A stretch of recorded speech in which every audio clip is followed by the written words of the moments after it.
So, my name's Conrad Stretch, and this is my wife Rachel, and we're over here in Irvine from the UK. So, our story started 3 years ago when the doctors found a little tumour on Rachel's liver, which they didn't think was anything to worry about. They said it was an adenoma, and they watched it for about a year, and then it kind of changed shape a little bit, and they weren't too happy with it, and after watching it for a year they decided to remove it. This was all in the UK under the standard NHS treatment. So they removed the tumour. When they actually went in and saw it, they didn't like the look of it, so they took a large section of the liver and also took out a gallbladder. The subsequent results were that it was in fact bile duct cancer, which is a tricky one to get rid of, we're told. But the surgeon assured us that he thought he'd got a really good section of it and that it was all clear and hopefully everything was okay. He just was hoping that it wasn't going to come back. But he said, go home and enjoy your life and don't worry, we've got it. So Rachel was looking after herself, really good diet and everything else. And no sugar is a big one. No sugar, yeah, and taking some Chinese herbs and things from someone in the UK who Rachel had used before. And she had scan after scan, it was clear, always clear. And then after about 15 months, we saw one of the experts over there who said, we think you've got this, we think you're clear, we think it's all gone, you're okay. But unfortunately, the next scan we did, which was the 2-year checkup, it showed a recurrence. So it was a PET scan, it showed a recurrence, some hot spots on the liver, and some hot spots on adjacent lymph nodes. Mm-hmm.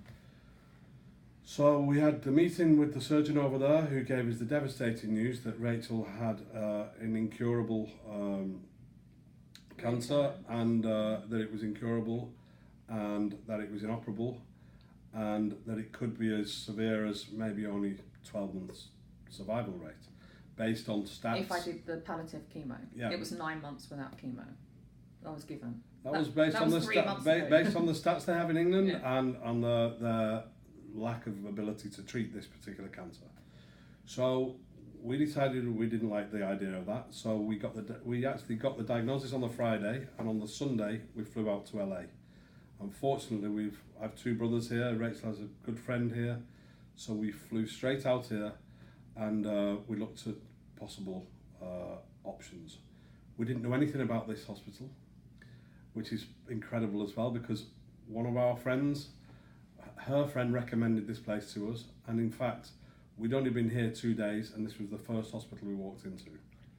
So we walked into this place and we had a meeting with Dr. Von Schaefer, and she looked at the report and said, I think we can fix this, which we found incredible, bearing in mind that a doctor had told us literally 4 or 5 days before that she had no chance of getting it fixed.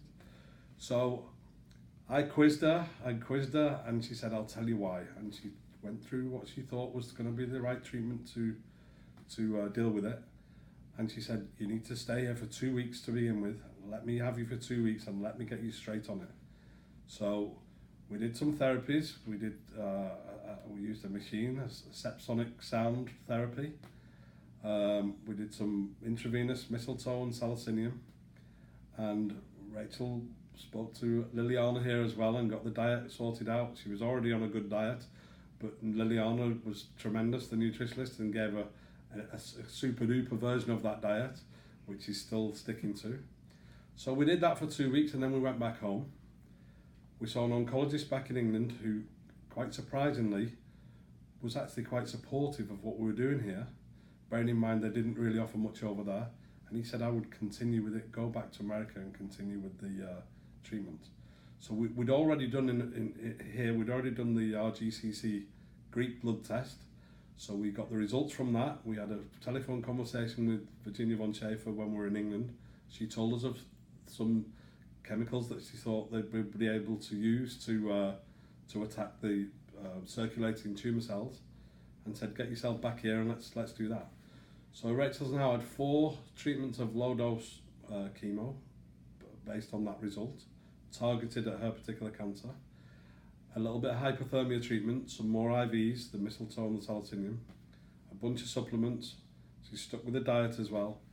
And we had an ultrasound scan last week and then another one today, which was a very clear ultrasound results. And they told us the whole thing's gone. There's no cancer there anymore. And according to my surgeon, right, so let's think, so that was 2.5-3 months ago when he gave me the diagnosis.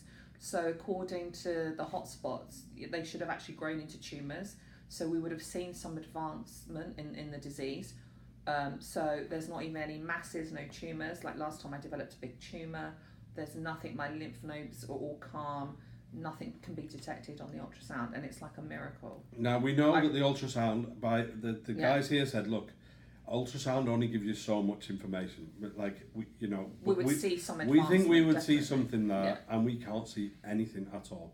So our plan is still we fly back to the UK tomorrow, and we're going to go and do the necessary scans over there. In about a month's time, we'll do a PET scan, CT scan, under the jurisdiction of our doctors in the UK. And we'll see what that shows up. Okay. We're very hopeful, based on what we've seen here, that the results are going to be really positive. And then you'll want to check your circulating tumor cells again. We're then going to come back and we're going to do the vaccine recommended by Dr. Von Schaefer, which we're hoping will finish the job off if we can, so that her immune system immune system then becomes capable of killing anything when it returns. So it's a long-term plan, and it's about maintenance, and we know this disease is very sneaky, and and you're going to keep going.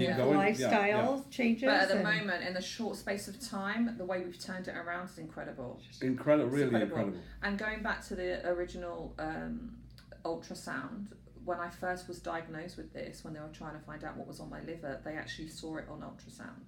So they saw something very tiny 3 years ago, and it was literally 1 centimetre. So it would show up. So, and we've had actually 3 ultrasounds here. One was slightly unclear, but we've had 3. One was slightly unclear because she hadn't fasted for that one. Fasted properly. So he couldn't really see clearly. So over the last 3 weeks, we've had probably 1 a week, and today was the final one, which was the clearest, and there's nothing there. You can't see anything at all. That's beautiful. And literally, this is within 10 weeks. I have to say, in the UK, under the NHS, and I know the NHS can do a great job doing lots of things, but on this occasion, they really couldn't do much at all. And in fact, we haven't missed any appointments with the doctors in the UK, and they've done absolutely nothing up to this point, apart from their testing the original tumour, which was taken out 2 years ago, to see if there's some kind of trial maybe that they can use. We won't even get the result of that till after we've got back. So meanwhile, in the meantime, we'd have just been sat at home, feeling sorry for ourselves, and letting the whole thing spread around the body. And by the time we go back, for them to tell us what their potential plan is, it looks like we may have already fixed it. Yeah, this is a beautiful story. It's incredible. Thank you so much.